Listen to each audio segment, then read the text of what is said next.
Well, hey, good morning, guys. So today we are down here at in the basement, or the lower level. We call it the lower level. I'm down here. We got quite a bit of stuff going on today. We are going to be working on our sewing machine bar just a little bit, trying to get some of that done. And we've got another big project that we've been working on quite a bit that we really need to get it done. It's high time to get it done and get it out on the floor. It's going to be super awesome. I'm so excited about it. So yeah, that's going to be happening. And I think we'll have Lynn help us with a few things because she's super good about that. And really, she's so much better at that stuff than I am when it comes to using the Annie Sloan chalk paint. So we're going to do that. Got a lot going on today. Kind of a little bit of everything. So yeah, stay tuned with us. It's going to be awesome. There's a lot going on today. All right. Talk to you later. Hey, welcome back, guys. So I'm back here this morning. I told you I'd be back later on. We're going to do a little bit of work on our bar. So I did do a little bit of work without you guys. Sorry. Just to do some odds and ends, kind of get some ideas in my head, see what might work and what's not going to work. But I do think we got this thing sitting really good. Look, see, it sits down pretty low in there now, and it drops. It comes back now. Now it is going to pop up because it hits this front piece, which isn't really a big deal because when I get some ways to secure it, this will just stop when it hits that, and then it'll still close. So it's really not a big deal. So I think what I'm going to do now is I'm going to do a little bit of sanding to kind of sand it and kind of finish getting this fully fitted and kind of go from there. So see what happens next. All right. Get you guys where you can see a little better. So just hold tight and we'll see how it goes. See what happens next.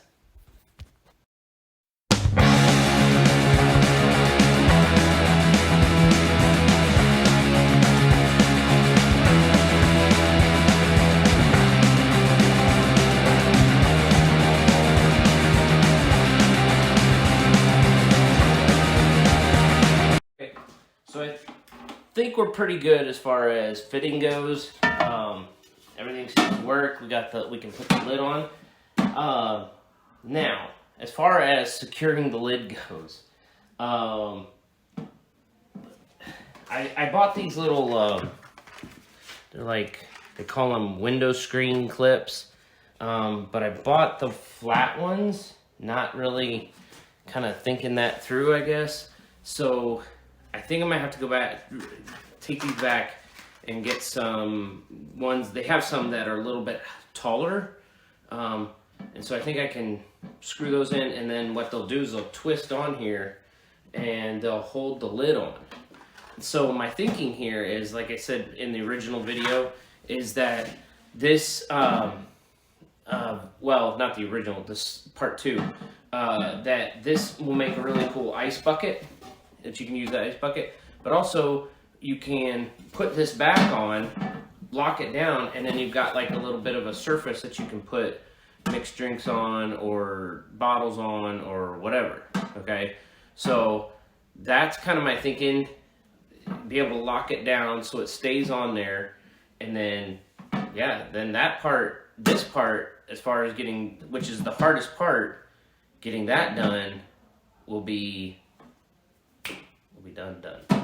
Okay, with that, and then, like I said, I'm gonna probably build something to kind of go here. I'm kind of thinking shot glass holder, guys.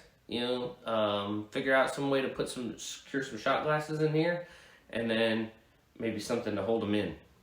So haven't got that part figured out yet, but I think what I'm gonna do next is I'm gonna run upstairs because I've got some wine bottles and some liquor bottles, the empty bottles that we use for display pieces.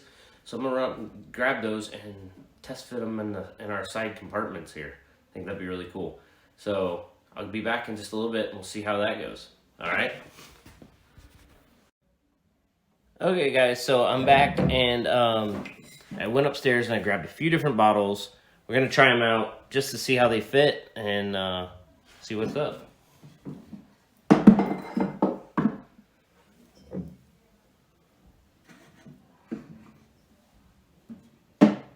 Okay, so one of the bottles is a little too tall, so let's see if it fits in over here. Forgot to secure the lid on. I forgot I had it on there, and yeah, it's not secured. So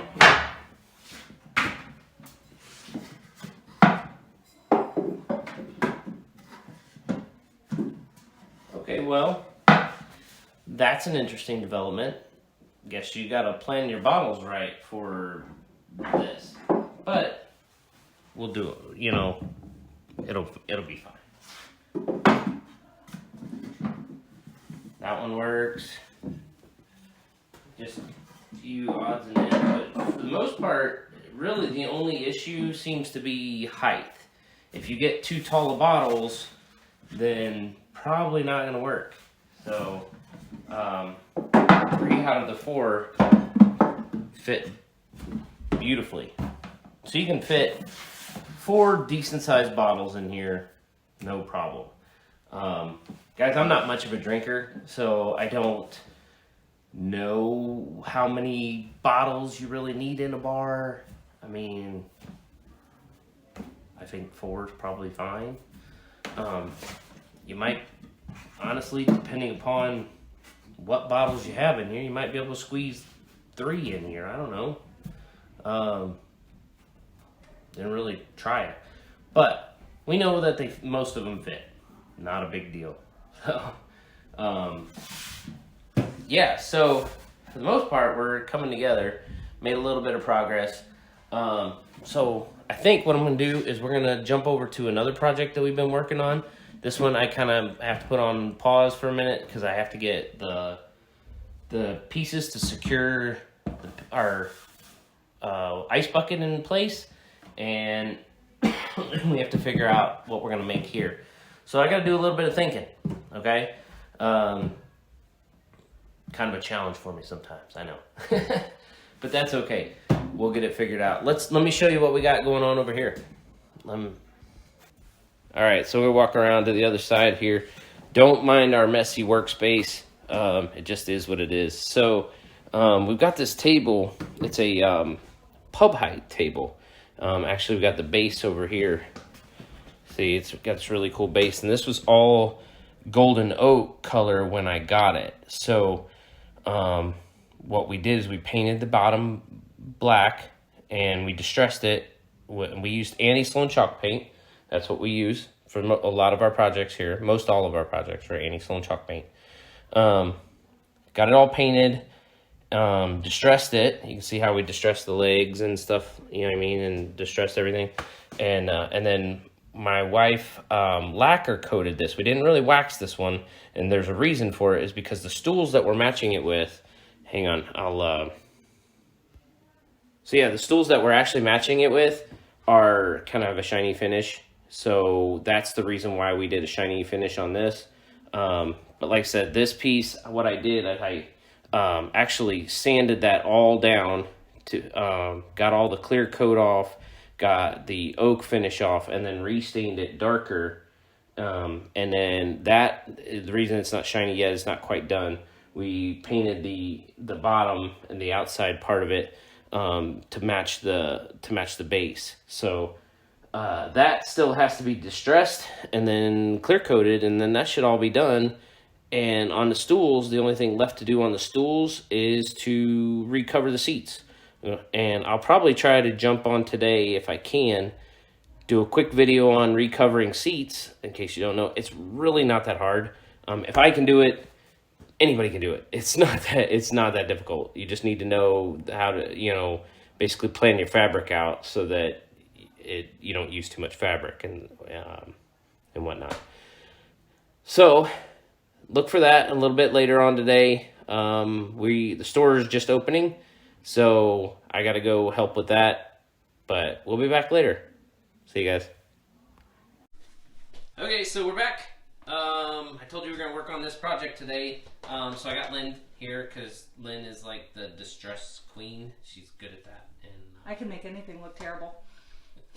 So anyway, she's going to show you guys how we distress a piece, and then we're going to pull this tape off, hopefully, because I think we're pretty well done, and clear coat, right? Awesome. Yes, sir. So show us what you got. All right. Anti-Sloan chalk paint always needs anti-Sloan tools. So we love using the sponge distressing method. And what we do is we go to where you would normally see wear and tear on a piece. And we sand off excess paint to bring out the actual wood. Sometimes they go a little harder. I'm gonna bring you guys around and let you see what she's doing. So hold on just a minute. Okay guys, so we're back. She's showing us kind of what we're doing. So she's using some sandpaper too. She uses the sponges mostly, but sandpaper kind of gets it started once in a while. So where you would normally see the wear and tear are the edges. And that's where we're going to take some of that paint off to bring out some of that wood grain. So how do we clean up this look? Like, how do you normally make that where it looks uniform again? Or so where, like, to get the dust off and to bring the color back to black, what I like to do is I like to bring a little moisture in. And so anti-Sloan chalk paint really responds well to moisture in a few different ways. So one way that you can use moisture is you can actually distress with moisture on the anti-Sloan chalk paint. It will come off if you use moisture. But then what it'll also do is it'll bring this color back to life. Awesome. And sometimes if you're using wax, the wax will also help with that, especially when we use the Athenian black, right? I like to use the wax that is black, the pigmented wax. And so what that'll do is that'll help bring that back, but we're gonna lacquer this piece and we don't ever wax under lacquer. So we would always use the lacquer and then the pigmented wax if we still wanted to wax.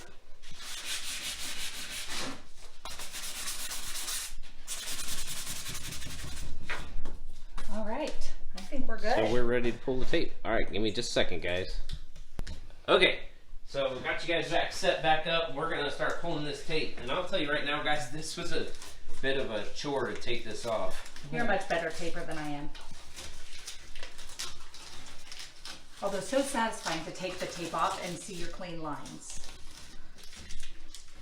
And keep in mind when using the anti-Sloan chalk paint, that even if you get it where you don't want it, it will wash off. So you can always wash off where it's not supposed to be. The black doesn't wash as well as its friends, but it will.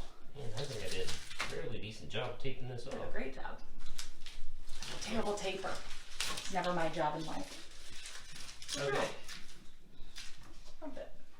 Awesome. Okay, so we got that. Oh, sorry. So, anyhow, we're gonna look this over real quick and figure out the best way for us to lacquer this, and we'll be right back. Wipe it down and get our color back too. Yes. Give us 1 second, guys. Okay, so we're back. One of the things, we had to step away for just a second and do some, run into business. That's what happens. So, while Lynn stepped away, I grabbed a cup of water and a rag, and now, do you prefer to use the rag? I know those are what kind of rags exactly? They are kind of like a cheesecloth. They are just a lint rag. Okay. So yeah, and so do you prefer to use that to do to wipe it down for the moisture? I do. And so, but the problem is I don't use them with wax because they were supposed to be lint free when I purchased them, and they are not. So especially with black, I do not use them with my wax. But just to wipe something down, absolutely. Okay. All right. So we got a cup of water, and she's going to show us how she rehydrates essentially and gets the dust off and brings the color back. really is that easy, guys. Just wipe it down.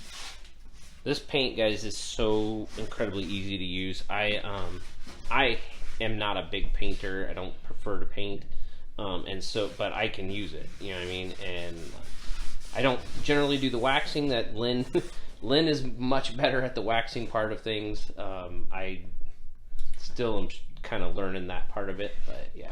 So you do have to be careful with rehydrating the paint though, because as you can see, it was distressed, but now it's taking some of it off. And so you have to be careful not to take too much. But it's still gonna look cool. Oh yeah. That whole distressed look is what people love. They totally get it. It really makes them, brings some character to the piece. So, all right. So I'm gonna set you guys back up over here. We haven't had you over there. Set you guys back up, and I think we're gonna look at doing the lacquer part of it here in just a minute when it kind of dries up a little bit. Like we gotta allow the paint to dry a little bit. But yeah, if you guys look right here, we actually she has a chalk paint lacquer. It's made by Annie Sloan too. So it's made to use with these products. All right, hang on one second. Let me set you guys back up. Okay, so we're back.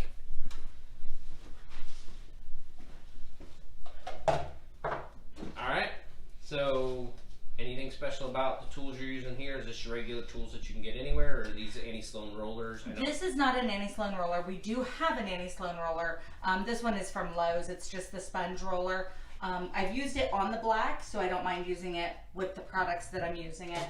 I only ever use Annie Sloan chalk paint brushes because they're expensive for a reason. Like, they work. They work good. Yeah. It's a natural fiber, boar's hair. They're made specifically to work with these products. And so I really do prefer the tools that I have here. The Annie Sloan tools. And I will say, it really just depends on how much restoration stuff, projects you're doing. If you're going to be doing a lot of projects using the Annie Sloan, or a big project. Or big projects, yeah, you want to get the good tools. If you're doing something small, yes, you could probably use something you could get at a hardware store. It probably won't work as well. Well, I would still want you to have a good quality product. Yeah. So even just don't use chip brushes, because you're not going to love the paint as much if you're still learning to use the paint.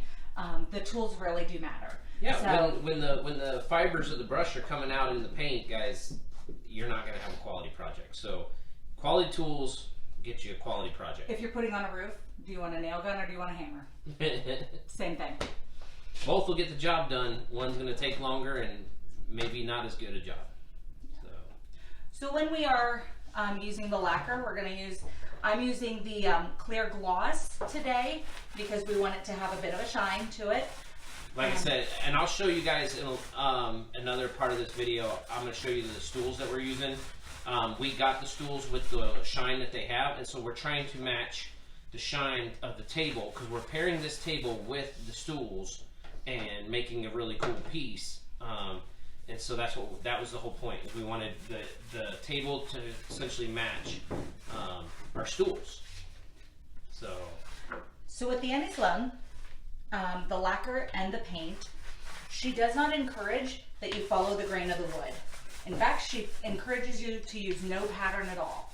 So I try to get it on there and then mix up the pattern a lot, because what that does is it gives your eye no place to rest. So it's not looking at the lines of the paint, the lines of the lacquer. So we really like to give it. And there's a lot of different wood grain patterns in this table anyway. There really are. Yeah.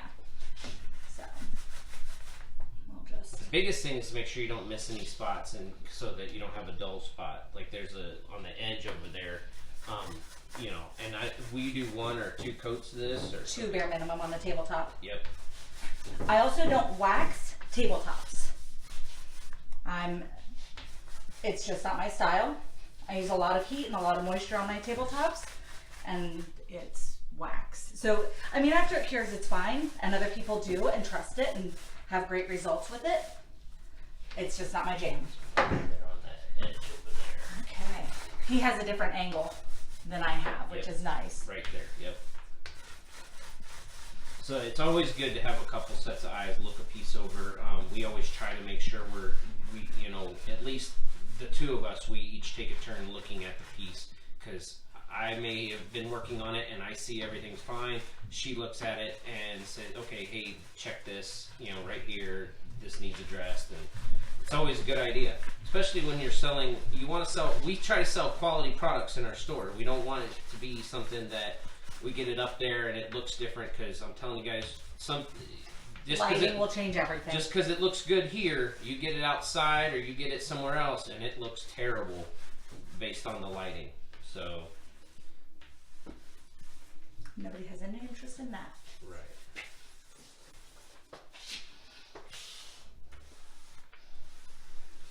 All right. So what's going to be the best approach to get the underside? What do we think? So I think once this dries, okay, we'll give it another coat, and then we will flip it over and do 2 coats on the underside, awesome, on the bottom lip, the apron of the table. Cool. So yeah, we will let this dry. Anti-Sloan chalk paint dries pretty quickly. That's right, why I move quickly with this, because it's designed to dry quickly. That's how she's it already looks like it's drying. You can see where it's already starting to dry. So we try to keep our product covered so that it doesn't dry out in the can or before I get back to it. So we'll cover it with some plastic, and then we'll come back and do another coat. Cool. So we're gonna stop here. The next segment on this video, I know this is gonna be kind of a longer video today, but it's a bunch of stuff going on. So the next segment, I'm gonna actually show you guys how to recover seats, because that's the next part of this project, is we gotta get seats done. So stick around for that, guys. Okay, guys. So I'm back. So the next step of our pub tables thing, I told you guys, is going to be the recovering the seats. So first thing is, guys, you want to make sure you got something down that's clean, mainly because you don't want your fabric to get dirty before you even get it on there, and then you have to try to clean it. So this is the fabric we're using today. Kind of a cool little design fabric. I think it's going to go really, really well with what we're doing and the look we're going for. So you want to try to get it laid out as much as possible. Now I've already pre-cut this to kind of fit our cushions, because we only had a little bit of it, and so I wanted to make sure it was going to do what we needed it to do, have it perfectly set and ready to go. So I already did all that. So the next step is you take your cushion. This is what it looks like before. This is the way we got it. You lay it out on here and kind of just make sure that everything is going to fold over, get it kind of centered on the piece. And the other thing you want to make sure is if it's got a pattern, if your fabric has a pattern, that you set it up the same way for all the cushions. So I've got it set to where it's going to look uniform. It's not going to be crooked or anything like that. Unless that's the look you're going for. So I got it all pretty well set where it needs to be. Everything folds over really well, and then we're going to get started. So I highly recommend, I'm going to show you the tool I'm going to use. Let me move this out of the way. If you're going to be doing a lot of recovering of seats and things, I highly, highly recommend you get a quality electric stapler. This has been a game changer for what we do. We do this all the time. We used to use the hand ones that you squeeze. Guys, that gets really old really fast because you're going to be putting a lot of staples in. Okay? So, there's no real rhyme or reason the best place to start. I generally like to start on the side, especially with a piece that has it goes down at an angle like this. So I'm going to start on the sides. So I'm going to start here at the top. And I'm going to put a staple in and just kind of get it all arranged in a good way and staple it as we go down. Okay?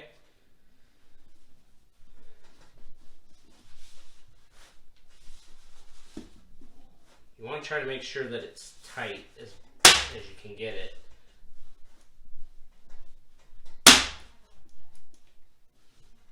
But that doesn't really matter as much on the first one. Okay, only on the first one, because you're going to pull the second one, the other side, tight. This one's basically going to be the one that holds it down. Okay, so now I got this side ready to go. Now I'm going to switch to the other side. And like I said, this is where it matters. You want to kind of pull it tight, okay? So I'm going to pull it around good and tight, and then I'm going to start stapling.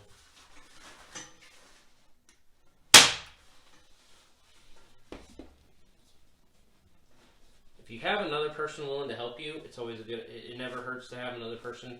But right now I am by myself, so I'm just going to just kind of work it until it's good and tight.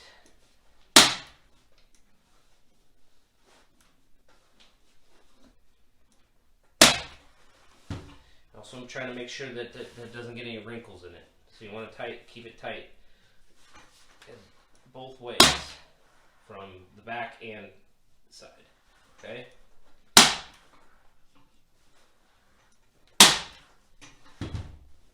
And see, I got it pretty tight both sides, so we're looking really good. Now this has kind of got some funky corners. Corners is always going to probably be the hardest part. So I'm going to come up here to the top. I'm going to flip the top over, and I'm going to get this kind of laid out so that it's right where I want it, and staple.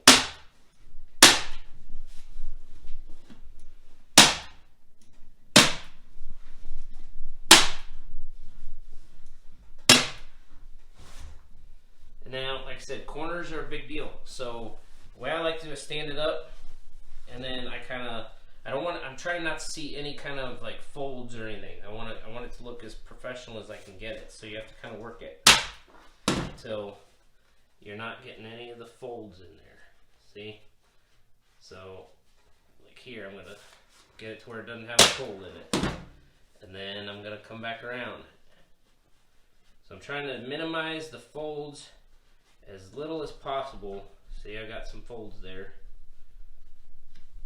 It's just a matter of kind of working it. You're going to have some as much, but if I can get them as low onto the seat as much as I possibly can, then it makes them very unnoticeable look there. Okay? Oh, out of staples. I have some more here. I had them right here. There they are. Got them.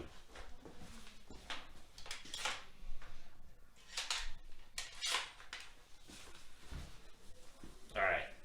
Get this back where I had it.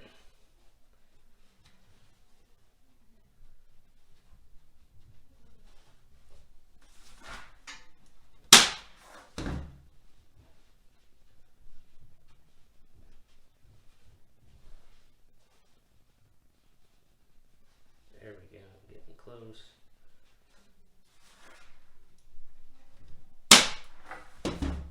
Yeah, that looks good. So once I get that done, well, you could just come and trim this off extra. That's probably what I'm gonna do, but I'm gonna go ahead and do the other side first. So, same thing. Start getting it tight on the corners.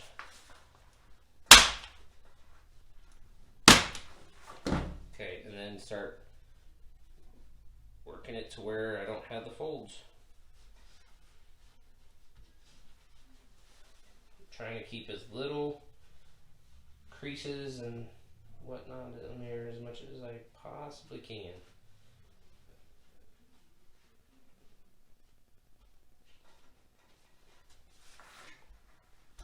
Make sure your fingers are staying out of the way. You do not want to staple your fingers. That is not going to be a fun day for anyone.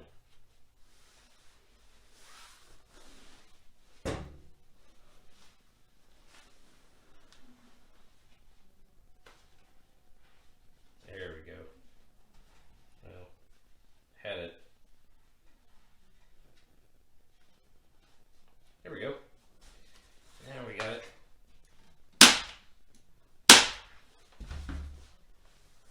It's pretty much as simple as that, guys. Then you do the same thing on the back side. Pull it tight. Don't worry about the corners yet, because you'll get to those.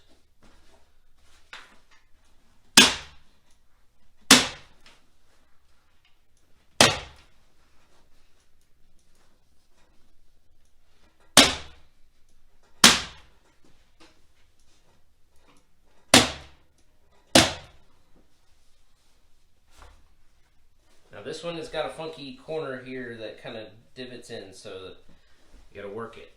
And, you know, just one of those pieces that's going to be a little bit harder to get to. So...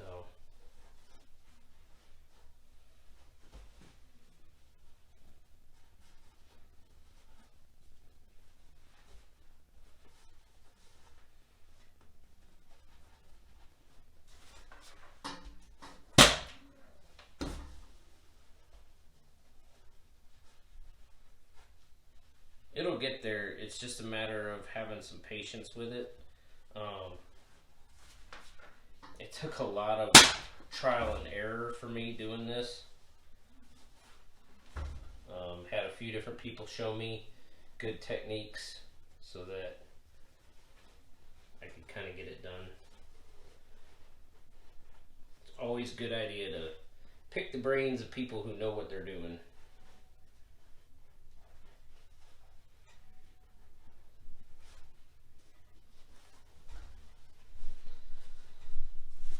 I'm not as worried about this part because the chair actually hides most of that, you know what I'm saying? So I'm more worried about the areas that are going to be seen by the customers.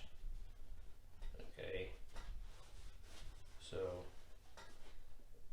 like I said, just a little bit of patience and we'll get there. You know what I'm saying? So now I got this crease here. Just gonna work that, pull that in.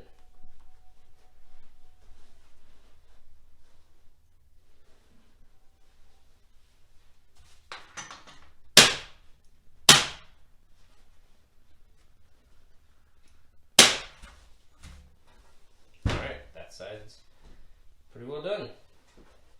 Now, if you get some, you can always kind of pull it down tight and just do a little fix. No big deal. Alright.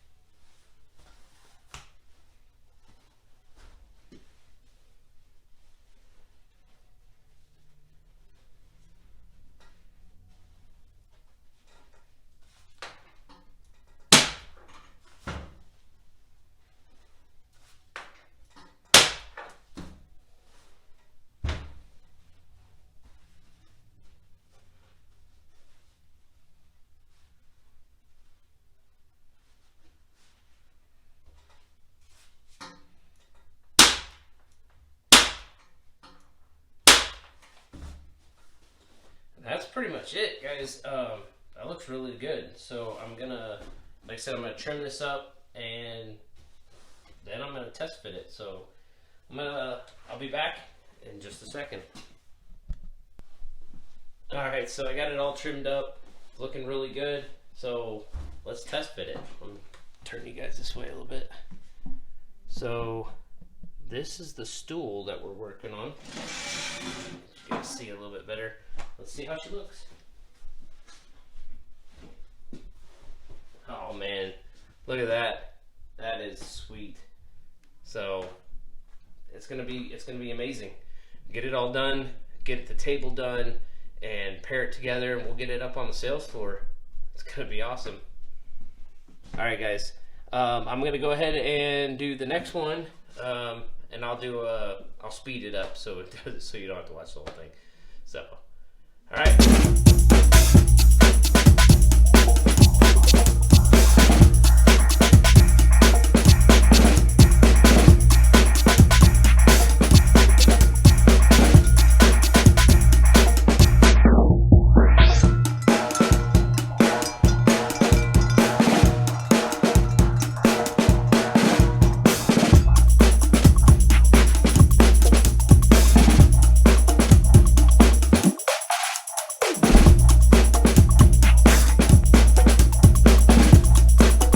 Okay guys, so got the chairs done, so I'm gonna move them out to where you guys can see them. Got them both done.